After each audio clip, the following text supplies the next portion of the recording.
Hi guys, welcome back to Guruji Uttarakhandi and Vedashri learning classes में आपका स्वागत है। तो गाइस, आज हम बात करने वाले हैं फिर से एनडीए मैथमेटिक्स की।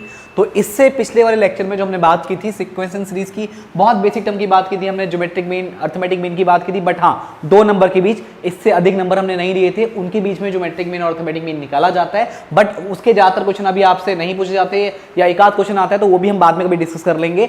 बट जो यहाँ पे ज्योमेट्रिक मीन और अर्थमेटिक मीन आपसे हार्मोनिक मीन पूछा जाता है, वो जनरली 2 नंबर के बीच में जब आएगा तो उसकी ट्रिक हम पहले ही इससे पिछले वाली क्लास में डिस्कस कर चुके हैं। उसको एक बार आप जाकर के वीडियो देख लीजिए, वहाँ पे आपको एक बेसिक इन्फॉर्मेशन मिल जाएगा कि उसमें क्या चीज़ें आपकी होती हैं। अब बात करते हैं हम किसकी, इससे आगे कुछ इससे रिलेटेड कुछ क्वेश्चन की, कि अभी हमने जो यहाँ पे इससे पिछले वाले लेक्चर में जो पढ़ा वो वाकई हमको क्लियर है या नहीं है, तो वो कहाँ से हमको कन्फर्म होगा, जब हमसे क्वेश्चन सॉल्व होने लगेंगे। ठीक है, तो हम बात करते हैं यहाँ पे क्वेश्चन की।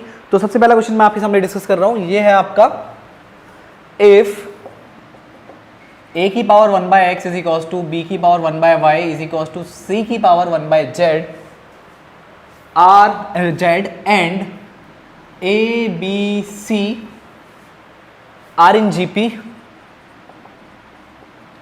a b c are in gp, then x y and z will be, then x y and z will be in।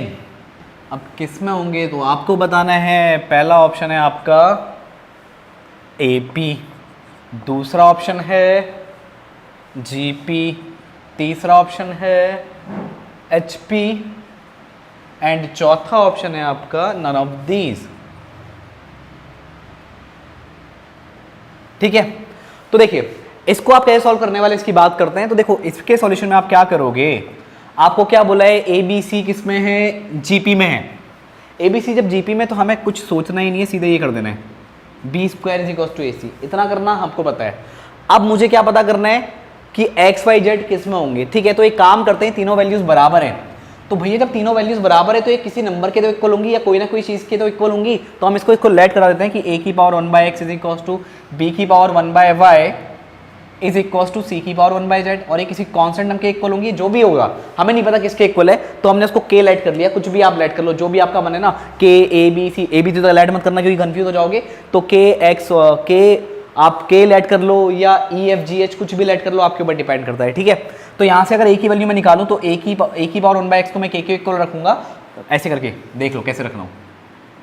तो यहाँ के a की वैल्यू कितनी आ जाएगी, k की पावर x, सिंपल सी बात है। सिमिलरली जब b की पावर 1/y को मैं k के इक्वल रखूंगा तो b की वैल्यू कितनी आ जाएगी, k की power y, and similarly c की वैल्यू कितनी आ जाएगी, k की पावर z। ज़्यादा सोचना नहीं था। अब मुझे पता है a b c gp में है, तो मुझे पता है b square is equals to ac होना चाहिए, ज़्यादा सोचना नहीं है। तो b है कितना आपका, k की पावर y, तो b की जगह रख दो k की पावर y का होल स्क्वायर, और आपका a की जगह कितना रख दोगे आप, क्या निकाला था, k की पावर x, और c की जगह कितना हो जाएगा, k की पावर z। ये k स्क्वायर नहीं है, ध्यान रखना, z है। 2 और z में कंफ्यूज नहीं होना, मैं हर बार गलती कर देता हूँ, तो आप लोग गलती नहीं करेंगे। तो ये कितना हो जाएगा आपका, k की power 2y is equals to, देखो ये पावर a की पावर m, देखो ऐसा फंडा है, a की पावर m, इसकी होल पावर n हो तो ये क्या हो जाता है, a की power m into n। Simple सा, बहुत बेसिक कॉन्सेप्ट है। तो ये कितना हो जाएगा, k की पावर x प्लस z। देखो यहाँ भी k है, यहाँ भी k है, जब बेस सेम हो तो पावर को हम कंपेयर कर देते हैं। तो ये कितना आ जाएगा, 2y is equals to x plus z, और ये 2y is equals to x plus z जाना पहचाना लग रहा है। इसका मतलब क्या है कि ये किसमें, AP में। चेक कर लो कैसे, ये आपका AP में है, क्योंकि हमें पता है जब a b c AP में होते हैं तो बीच वाले टर्म का ट्वाइस, तो ये किसके इक्वल होगा, a प्लस c के इक्वल। और यहाँ पे आपका x y z किस में होंगे, जब AP में होंगे तो twice of y is equals to x plus z हो जाएगा। ज़्यादा सोचना नहीं है, सीधे टिक मार दो AP, इतना सोचना ही नहीं है। जल्दी से क्वेश्चन सॉल्व करो, आंसर। अब बात करेंगे हम अगले क्वेश्चन की, बहुत सिंपल सा ये क्वेश्चन था। अब बात करेंगे हम अगले क्वेश्चन की, तो उसकी बात करते हैं। चलिए, पेपर में हमेशा आपको ट्रिकी क्वेश्चन पूछे जाएंगे, एकेडमिक तरीके से आपको सॉल्व नहीं करना है। जितना आप एकेडमिक करोगे बहुत लेंथी बनेगा, और लेंथी करोगे तो आपका टाइम वेस्ट होगा, और कुछ नहीं, लेंथी नहीं करना है। ट्रिक पकड़ो, ट्रिक। अगर ट्रिक से आप अवेयर नहीं हो तो आपका एग्जाम अच्छा होने वाला नहीं है, मैं आपको पहले बता दे रहा हूँ। क्योंकि आप मेहनती हो, दैट्स गुड, बट मेहनती होने के साथ साथ आपको ट्रिकी होना बहुत ज़रूरी है अगर आप कोई भी कंपटीशन फाइट करना चाहते हो तो ये आपका एक बहुत अच्छा कंपटीशन है। एनडी आप एनडी की तैयारी कर रहे हो, प्रिपरेशन कर रहे हो, तो आपको ट्रिकी होना बहुत ज़रूरी है। आपको मैथ्स के जो क्वेश्चंस जो लेंथी हैं उनको शॉर्टकट करना आना चाहिए, और जब पेपर आप सॉल्व करते हो तो वहाँ पे कुछ क्वेश्चन जानबूझ के थोड़ी, आपका जो पेपर का बनाया जाता है उसमें कुछ क्वेश्चन ईजी, मतलब बहुत ज़्यादा ईजी, कुछ मीडियम, कुछ थोड़े ट्रिकी होते हैं, मतलब कुछ लेंथी होते हैं। तो आपको ये सेलेक्ट करना है कि किस क्वेश्चन को आपको छोड़ना है। भी करने तो क्वेश्चन सारे ट्राई हैं, बट जो लेंथी क्वेश्चन है उनको बाद में, क्योंकि कभी कभी लेंथी क्वेश्चन थोड़ा टाइम ले लेते हैं, और वो टाइम ले लेंगे तो आपके जो और क्वेश्चन थे वो छूट जाएंगे। तो उनको आपको ध्यान से मैनेज करते हुए चलना है कि जिस क्वेश्चन, जब भी आप पेपर देखो तो आपको उन क्वेश्चन को पहले पकड़ना है जहां पे आप बहुत जल्दी उनको ट्रिकी सॉल्व कर सको, जहां पे आपको लगता है आपका टाइम वेस्ट नहीं होगा। चलिए अब ज़्यादा हम टाइम वेस्ट नहीं करते, सीधे क्वेश्चन की बात करते हैं।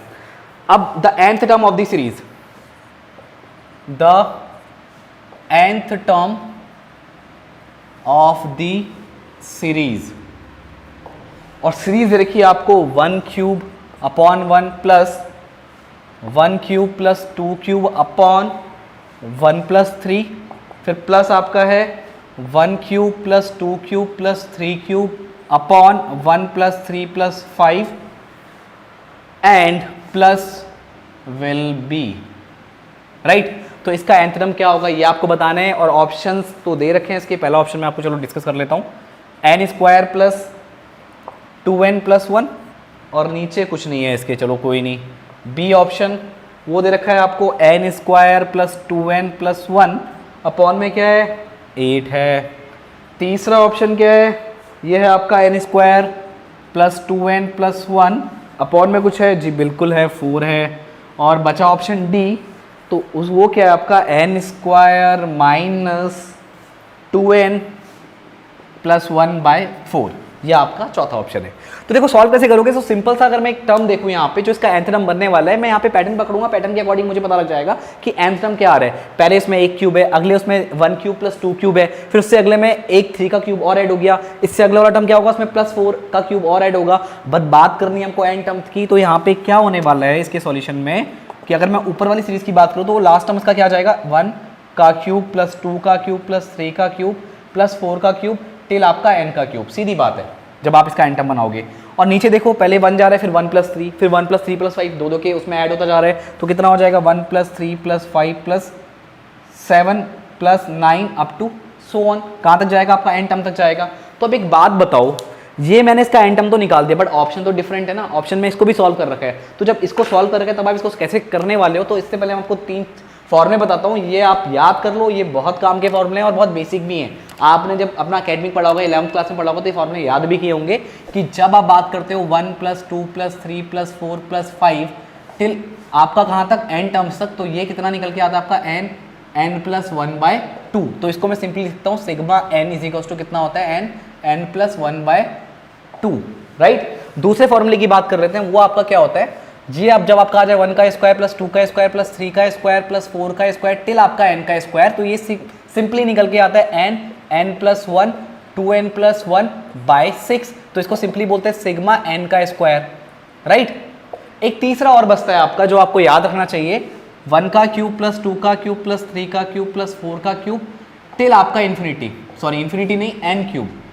तो इसका समेशन क्या होगा, ये आपका निकल के आता है n प्लस 1/2 का स्क्वायर, n प्लस 1/2 का स्क्वायर। क्यूब मत कर देना, जल्दबाजी में यहाँ पे लोग क्यूब कर देते हैं, तो मैं फिर से मेंशन कर रहा हूँ यहाँ पे क्यूब नहीं है, इन नंबर्स के पावर में मतलब क्यूब है, बट जो उसका समेशन निकल के आता है सिग्मा n क्यूब, उसमें जो पहला वाला टर्म है n प्लस 1/2 उसका स्क्वायर है, मतलब ये याद है तो ये भी आपको याद हो जाएगा, उसका स्क्वायर कर देना है, तो ये आपका सिग्मा n क्यूब का समेशन आ जाएगा। तो यहाँ पे मुझे क्या दिख रहा है, सिग्मा n क्यूब का समेशन यहाँ पे दिख रहा है, तो मैं इसको क्या लिख लूंगा n प्लस 1/2 का स्क्वायर। और यहाँ पे देखो ये 1 प्लस 3 प्लस 5 प्लस 7 है, तो भाई साहब ये चीज़ नहीं है यहाँ पे तो लगातार आपके n नेचुरल नंबर्स हैं, बट यहाँ पे n नेचुरल नंबर्स नहीं है, यहाँ पे मुझे n टर्म इसका निकालना पड़ेगा, सॉरी n टर्म भी नहीं निकालना पड़ेगा, डायरेक्टली मुझे इसका क्या निकालना पड़ेगा, सम निकालना पड़ेगा। तो सम जब मैं इसका निकालूंगा तो कितना आएगा, मैं इसका n टर्म, ये nth टर्म तक जा रहा है, ये nth टर्म तक जा रहा है, ये इस सीरीज का nth टर्म नहीं है, ये nth टर्म तक सीरीज जा रही है, सीरीज जा रही है, ठीक है, nth टर्म तक सीरीज की जा रही है। तो मुझे इसका निकालना डायरेक्टली समेशन, तो मुझे पता है ये AP फॉर्म कर रही है, दो का कॉमन डिफरेंसेस में, तो SN करके आप इसका समेशन निकाल दो, कितना हो जाएगा n/2।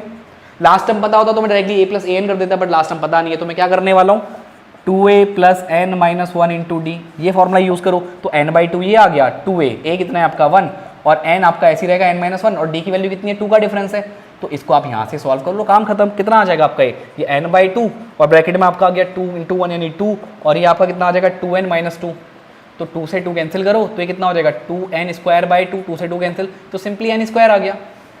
अब सीधे यहाँ पे क्या रख दो n स्क्वायर रख दो, जो इसका n टर्म का समेशन है नीचे वाले का वो n स्क्वायर आ गया। अब जब मैं इसको सॉल्व करूँ तो क्या बनने वाला है n का स्क्वायर n प्लस 1 का स्क्वायर अपॉन कितना आ जाएगा 2 का स्क्वायर 4 इंटू आपका n का स्क्वायर, n के स्क्वायर से n का स्क्वायर कैंसिल हो गया तो n प्लस 1 का होल स्क्वायर बाय 4।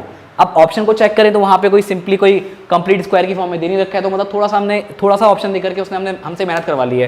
तो अगर मैं मेहनत ना भी करूँ तब भी मैं आंसर निकाल सकता हूँ, क्योंकि n प्लस 1 का होल स्क्वायर क्या होगा डायरेक्टली a प्लस b का होल स्क्वायर लगाओ तो n का स्क्वायर प्लस 1 का square 1 plus 2 into n into 1 यानी n square plus 2n plus 1, देख लो कहाँ पे आ रहा है n square plus 2n plus 1 यहाँ पे तो आ रहा है बट नीचे 4 नहीं है यहाँ पे, तो ये ऑप्शन नहीं हो सकता। यहाँ पे n square plus 2n plus 1 तो है बट नीचे 8 है तो ये नहीं हो सकता। यहाँ पे n square plus 2n plus 1 है और साथ में अपॉन में 4 भी है, तो भाई साहब यही आपका आंसर होगा। और लास्ट वाले में उसने कंफ्यूज करने को क्या दे दिया, लास्ट में इसका माइनस का 2n कर दिया, तो मुझे पता है कि n प्लस 1 का होल स्क्वायर तो उसमें नेगेटिव साइन तो आना नहीं है और नीचे का ऑप्शन उसने 4 सही दे रखा है। तो एक चीज तो आप समझ लो, जो आप आंसर निकालने वाले हो अगर आप सही कर रहे हो, गलत कर रहे हो तो आंसर तो आपका ईरान तुरंत का आएगा, वो समझ में आता है, बट आप सही भी कर रहे हो तो उसमें भी अगर आपने छोटी सी मिस्टेक कर दी तो उसके ऑप्शन भी आपको कहाँ मिलेंगे, ऐसे क्वेश्चंस में देखने को मिलते हैं। तो भाई जितना भी पढ़ो सटीक पढ़ो, मैं आपको कहना चाहूंगा। तो अगर आपको फॉर्मूले सटीक पता है तो आप गलती नहीं करने वाले हो, बट हाँ करते समय ध्यान रखो लास्ट में कोई गलती नहीं होनी चाहिए। तो आपका करेक्ट ऑप्शन कितना हो जाएगा, option C, right. I hope आपको ये क्वेश्चन समझ में आया होगा। चलिए आगे बढ़ते हैं। अब क्वेश्चन है आपका, if the arithmetic mean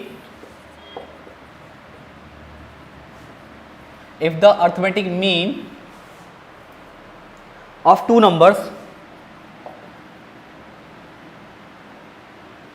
if the arithmetic mean of two numbers be a and b, be a and अच्छा ठीक हो गया, if the arithmetic mean of two numbers be a and geometric mean be g and geometric mean be g, तो आपको बताना है then the numbers will be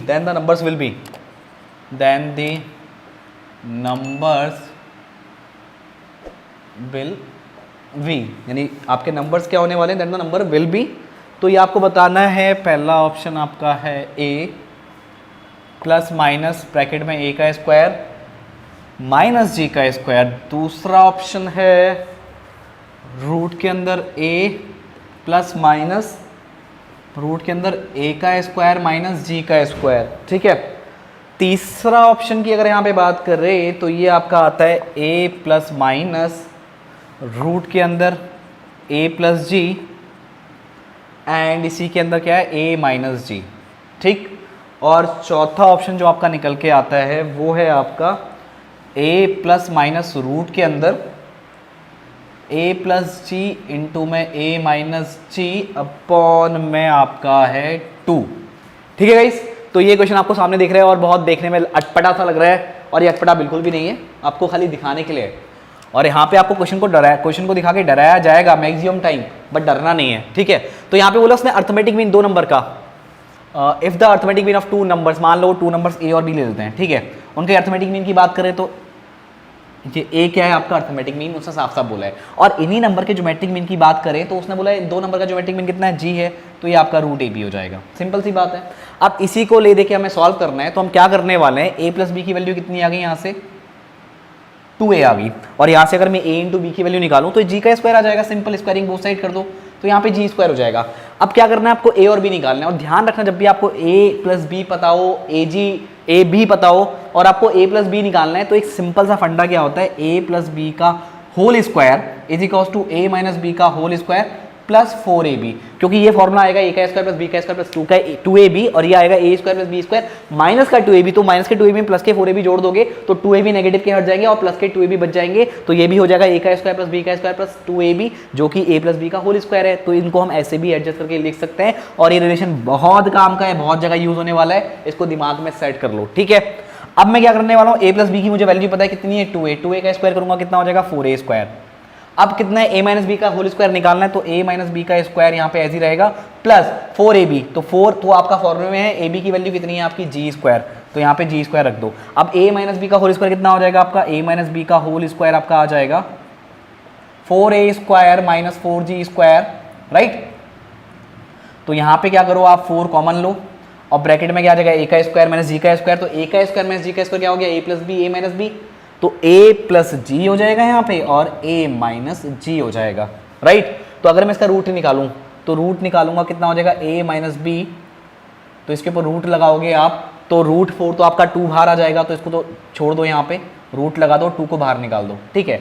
तो देखो कुछ इस टाइप का सिमिलर तो हमें दिख रहा है, तो यहाँ पे चलो अभी कंपेयर नहीं करते, डायरेक्टली आंसर निकालते हैं। तो a माइनस बी कितना आ गया आपका 2 रूट के अंदर a प्लस जी और a माइनस जी, ठीक है। और ये आपका क्या हो गया इक्वेशन, इसको पहली वाले को 1 मान लो, इसको 2 मान लो और इसको यहाँ पे 3 मान लो, ठीक है। अब आपको निकालना है क्या है, a प्लस बी आपको पता है, a माइनस बी आपको पता है। जब आप पहली और तीसरी इक्वेशन को ऐड करोगे, ये पहली है भैया, सॉरी ये पहली है भैया, ये तीसरी इक्वेशन है, ऐड करोगे तो b से b कैंसिल हो जाएगा, ये b और ये b कैंसिल हो जाएंगे, a और a कितना हो जाएंगे 2a, तो ये कितना आ जाएगा आपका, वहां पे कितना है आपका 2a प्लस यहाँ पे कितना है आपका 2 रूट के अंदर a प्लस जी और रूट के अंदर ही a माइनस जी, 2 कॉमन ले लो, काट दो, कट जाएगा, तो a इज इक्वल टू कितना आ गया, a प्लस रूट के अंदर a plus G, a minus G. और इस तरह अगर यहाँ से पहली इक्वेशन में से दूसरी इक्वेशन को माइनस करते हो तो साइन चेंज होंगे और ये प्लस का हो जाएगा, a से a कैंसिल हो जाएगा। आप जब जोड़ोगे माइनस करने के बाद जब इनको प्लस करोगे तो a से a कैंसिल और ये आपका b और b 2b हो जाएगा। और सब सॉल्व करोगे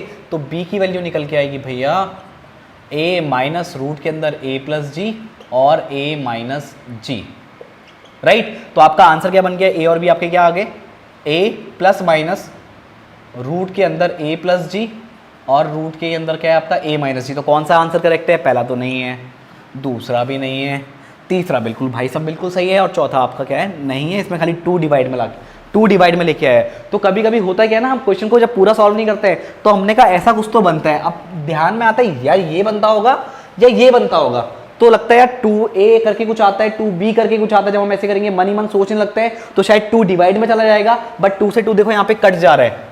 कभी कभी ये चीज हम गलती कर देते हैं, बता रहा हूं मैं आपको, क्योंकि जब हम दिमाग में सोच रहे होते हैं तो यहाँ पे गलती होने के चांसेस ज्यादा होते हैं। तो प्लीज आप जब एनडी की मैथ सॉल्व कर रहे हो तो थोड़ा ट्रिकी करो, लेकिन थोड़ा पूरा सॉल्व कर लो उसको, नहीं तो आंसर में ना जरा सा ही चेंज होता है। तो अगर आप मेहनत करने के बाद भी गलत आंसर निकाल रहे हो तो गलत बात है ना यार। जब पता है क्वेश्चन इस तरीके से होना है तो गलत नहीं होना चाहिए। चलिए आगे बढ़ते हैं, एक क्वेश्चन की और बात करते हैं। ओके गाइस, तो नेक्स्ट क्वेश्चन की यहाँ पे बात कर लेते हैं और अगला क्वेश्चन है आपका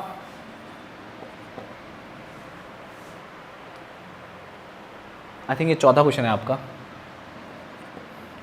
ये है आपका if A B and C B in GP, if A B and C in GP then A की power N, then log A की पावर एन, log ए की पावर एन, फिर क्या है आपका log b की power n and log c की power n, log c की पावर n कहाँ गया रे भैया, ठीक है, विल बी इन किस में होंगे भैया, ऑप्शन देख लो। ऐसे क्वेश्चन पेपर में ढेरों आपको देखने को मिल जाएंगे और घुमा फिरा के बहुत क्वेश्चन यहाँ से आपके बनते हैं एपीजीपी से।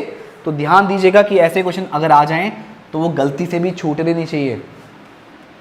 एच पी और डी ऑप्शन है आपका कितना, नन ऑफ दीज, राइट। अब देखो कैसे आप इसको सॉल्व करने वाले हो। उसने क्या बोला, एबीसी जीपी में, तो भाई बिना सोचे समझे जो हम कर सकते हैं, जो हम बिना दिमाग लगाए कर सकते हैं, वो क्या कर सकते हैं, बी स्क्वायर भैया किसके इक्वल आएगा, एसी के इक्वल आएगा। और जब बी स्क्वायर एसी के इक्वल आएगा, अब बात चल रही है लॉग की तो हर जगह लॉग दिख रहा है, तो यहाँ पे अगर लॉग दिख रहा है आपको तो कोशिश करनी है कि इस फंडे से हम लॉग कैसे बनाए। तो अगर मैं यहाँ पे लॉग ले लूँ तो log of B square is equal to कितना हो जाएगा, log ए सी, ठीक है। अब जब इसको मैं ऐसे लिख सकता हूँ 2 times log b is equal to, ये 2 पावर में आगे आ जाएगा तो 2 log b is equal to कितना हो जाएगा, log a इंटू बी। ये log a c है यहाँ पे, तो मतलब कौन सी फॉर्म आ गई, log x y की फॉर्म आ गई, तो log x plus log y हो जाएगा। log की प्रॉपर्टी है log a plus log c आपका आ जाएगा, राइट। और अगर आपको लॉग के बारे में बेसिक चीज़ें जाननी है तो आप मैंने यहाँ पे ऑलरेडी इसी चैनल पे गुरुजी उत्तराखंडी पे लॉग के बिल्कुल बेसिक डिस्कस किए हैं। उतना बेसिक आपके सारे क्वेश्चन के लिए सफिशिएंट है, तो उसको देखना ना भूलें अगर आपको लॉग क्लियर नहीं है तो। ठीक है, अब देखो क्या हो गया, अब मैंने 2 log b बनाया और log a plus log c हो गया। बट यहाँ पे मुझे कुछ पावर n दिख रही है यहाँ पे, तो n भी मुझे चाहिए होगा ना, ये n कहाँ से लाऊं, कुछ मैंने ऐसी फॉर्म तो बना दी है। तो अगर मैं n से मल्टीप्लाई कर दूं, अगर मैं n से मल्टीप्लाई कर दूं तो यहाँ भी n से मल्टीप्लाई करना पड़ेगा और यहाँ भी n से मल्टीप्लाई करना पड़ेगा। क्यों, n और n ऐसा लिख दो, LHS और RHS में n से गुणा करने पर या n से मल्टीप्लाई करने पर, वो जगह मतलब दोनों जगह, कहाँ पे, LHS में भी और RHS में भी। तो ये कितना हो जाएगा, multiplying n both the side, right. तो 2 log b की पावर n, तो ये log a की पावर n हो जाएगा। मतलब जब मैं पावर 2 को आगे ला सकता हूं तो मैं आगे की पावर को ऊपर पावर में भी ला सकता हूं। ठीक है, तो ये कितना हो जाएगा, log c की पावर n। ठीक हो गया, n log c है, n log c मतलब log c की power n, a log b मतलब log b की पावर a। तो ये फंडे लॉग के कुछ बेसिक प्रॉपर्टीज है, तो ये आपको पता होनी बहुत ज़रूरी है। तो गौर से देखो आपके टर्म कौन से यूज हुए हैं, log a की पावर n, log b की पावर n और log c की पावर n। तो log b की पावर n, log a की पावर n, log c की पावर n किस फॉर्म में दिख रहे हैं, आपका जो बीच वाला टर्म है उसका ट्वाइस, log a की पावर n, log b की पावर n, log c की पावर n में बीच में क्या है, log b की पावर n, तो उसका ट्वाइस किसके इक्वल है, किसके सम के इक्वल है, पहले वाले टर्म प्लस लास्ट वाले टर्म के सम के इक्वल है। तो यानी सिंपल सी बात है कि जो आपका log a की पावर n, log b की पावर n और log c की पावर n किस फॉर्मेट में होंगे, आपका AP में होंगे। तो करेक्ट ऑप्शन क्या हो जाएगा आपका AP। अब ऐसा मत कहना सर ऐसे क्वेश्चन जब भी आएंगे तो AP में ही होते हैं, AP में जरूरी नहीं है, वो GP में भी हो सकते हैं, वो HP में भी हो सकते हैं, वो डिपेंड करता है क्वेश्चन में किस तरह घुमा के पूछा गया है। तो आई होप गाइज आपको ये क्वेश्चन समझ में आए होंगे। तो अगर आप ऐसी और भी वीडियोस चाहते हैं तो इसके लिए आपको डाउनलोड करना पड़ेगा वेदाशी लर्निंग ऐप, और वहाँ पे आपको NDA मैथ्स से रिलेटेड और भी ट्रिकी वीडियोस मिलेंगे। तो ऐप को डाउनलोड करना मत भूलिए और अपनी तैयारी में बिल्कुल डट के तैयारी कर लीजिए। मतलब कहीं भी कोई भी क्वेश्चन को आपको एकेडमिक वे से नहीं करना है, ट्रिकी तरीके से आपको सॉल्व करना है। तो ये सारी ट्रिक आपको कहाँ मिलेंगी, वेदाशी लर्निंग ऐप में। तो अब हम मिलेंगे नेक्स्ट वीडियो में। तो आज के इस लेक्चर में इतना ही गाइस, थैंक यू।